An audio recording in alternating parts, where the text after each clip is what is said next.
Hello farmers, இன்னைக்கு வீடியோவில் எதை பற்றி போகிறோம்னா மல்லிகை செடிக்கு உரமிடுறதை பற்றி பார்க்க போகிறோம். அதாவது நம்மளோட மல்லிகை செடி தோட்டத்தில் நம்ம வந்து இன்டர் கிராப்பிங்காக கத்திரி செடியும் நடவு செஞ்சுருந்துருக்கோம். ஸோ இப்போ நம்ம கத்திரி செடிக்கும் தனியாக உரமிடணும், மல்லிகை செடிக்கும் தனியாக உரமிடணும். அண்ட் அதை பற்றி பார்க்குறதுக்கு முன்னாடி இப்போ தற்போதைய நிலையில் நம்மளோட மல்லிகை செடி எந்த நிலையில் இருக்குது அப்படிங்கிறத பற்றி பார்த்துடலாம்.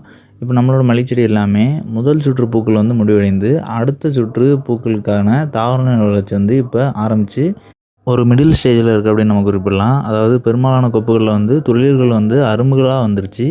அண்ட் அதற்கு பிறகு ஒரு சில கொப்புகள், அதாவது முன்னாடியே துளிர்த்த கொப்புகள் வந்து மொட்டுகள் இன்னும் பூக்காத நிலையில் இருக்குது. ஸோ இது வந்து இன்னும் ஒரு வாரத்துலேருந்து 10 நாட்கள் வரை ஆகும் அடுத்த பூச்சுற்று வந்து ஆரம்பிக்கிறதுக்கு. ஸோ இந்த நிலையில் நம்ம வந்து மல்லிகை செடிக்கு உரமிடுறது வந்து ரொம்ப அவசியமான ஒன்றாகும். அதாவது நம்ம வந்து பூக்கக்கூடிய டைமில் உரமிடுறதை காட்டிலும் பெரும்பாலும் ஒரு தடவை மட்டும் ஒரு பூச்சுற்றுக்கு உரமிடணும் அப்படின்னு நினைக்கிறவங்க வந்து அந்த பூச்சுற்று ஆரம்பிக்கிறதுக்கு முன்னாடியே தாவர நிலை வளர்ச்சி ஆரம்பிக்கக்கூடிய நேரத்தில் உரமிடுறது வந்து ரொம்பவே முக்கியமான ஒன்றா இருக்கும்.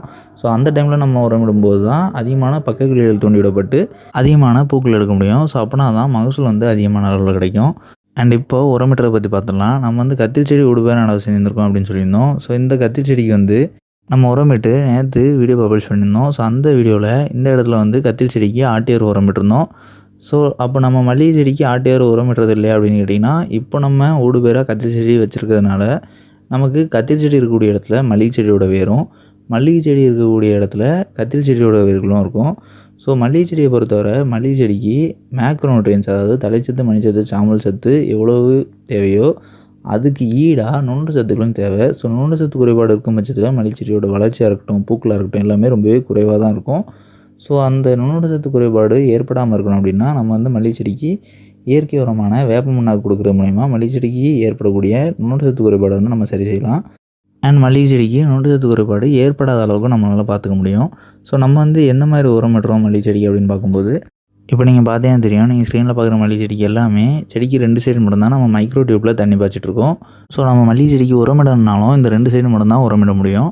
ஸோ நம்ம எப்படி உரமிடுறோம் அப்படின்னா, தாவர வளர்ச்சி ஆக்டிவாக இருக்கக்கூடிய டைமில் இந்த இடத்துல ஒரு மல்லிகை செடிக்கு 50 கிராம் அப்படிங்கிற அளவில் வேப்ப புண்ணாக்கு உரமிட்ட பிறகு அதிலேருந்து 15 நாட்களுக்கு பிறகு நெக்ஸ்ட்டு சைடு உரமிடாத பக்கம் வந்து பூக்கள் பூத்துட்ருக்கக்கூடிய டைமில், ஃப்ளவரிங் ஸ்டேஜ் நடந்துகிட்ருக்கக்கூடிய டைமில் அதே 50 கிராம் வேப்ப புண்ணாக்கு தோண்டி உரமிடுவோம்.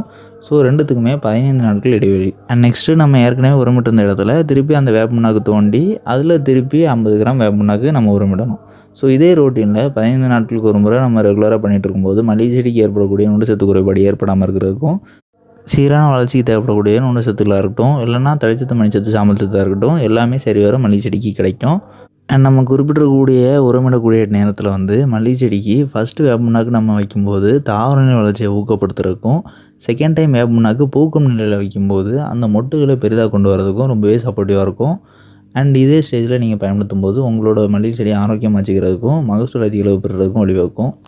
அண்ட் நெக்ஸ்ட்டு நம்ம வந்து ஏற்கனவே குறிப்பிட்டது போல் கத்திரி செடி மல்லிகை செடிக்கு ஊடுபேர நடவு செஞ்சுருக்கிறதுனால கத்திரி செடிக்கு ஆட்டியரு நம்ம உரமிக்கிறதுனாலையும் அந்த இடத்துல இருக்கக்கூடிய மல்லிகை செடியோட வேர்கள் ஆட்டியரில் இருக்கக்கூடிய ஊட்டச்சத்துக்களையுமே உறிஞ்செடுக்கும். அண்ட் அதே மாதிரி மல்லிகை செடிக்கு தண்ணீர் விடக்கூடிய இடத்துல கத்திரி செடியோட வேர்கள் இருக்கிறதுனால கத்திரி செடியோட வேர்கள் இந்த வேப்ப புண்ணாக்கில் இருக்கக்கூடிய நுண்ணூட்டச்சத்துக்களையுமே உறிஞ்செடுக்கும். ஸோ 2 பேருமே அதுக்கு வச்சிருக்கக்கூடிய வெவ்வேறு ஊட்டச்சத்துக்களை வேர்கள் வழியாக தூரமாக இருந்து உறிஞ்செடுக்கிறதுனால ரெண்டுத்துக்குமே நுண்ணூட்டச்சத்து குறைபாடும் சரி, மேக்ரோநியூட்ரியன்ஸ்னு குறிப்பிடக்கூடிய என்பிகே தலைச்சத்து, மணிச்சத்து, சாம்பல் சத்துக்களும் சரி குறைபாடு ஏற்படாமல் இருக்கும். அண்ட் ஃபீல்டை பொறுத்தவரை கத்திரி செடியிலையும் மல்லிகை செடியிலையும் ஒரே சீரான மகசூல் கிடைக்கும். ஸோ நம்ம உரமிடுற முறை வந்து இதுதான். அண்ட் நம்ம வேப்ப புண்ணாக்கு மட்டும் மல்லிகை செடிக்கு உரமிடுறதுனால மல்லிகை செடிக்கு எந்த ஒரு பாதிப்பும் ஏற்படாது.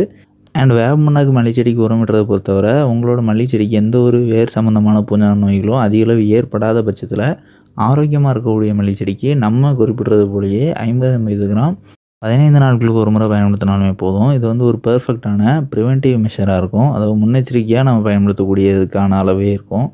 அண்ட் இந்த வீடியோவில் ஏதாவது டவுட் இருந்துச்சுன்னா கமெண்ட் பண்ணுங்கள். அண்ட் நம்மளோட செகண்டரி சேனலான அக்ரிகிரோ ஷார்ட் சேனலில் இந்த வீடியோட கொலாபரேட் பண்ணிக்கிறோம். ஸோ இந்த வீடியோ பப்ளிஷ் ஆகக்கூடிய சேனல் ப்ரொஃபைலை நீங்கள் கிளிக் பண்ணி அப்படின்னா அதில் 2 சேனல் ப்ரொஃபைல் காட்டும். ஸோ அக்ரிகிரோ ஷார்ட் சேனல் மறக்காமல் சப்ஸ்கிரைப் பண்ணிங்க.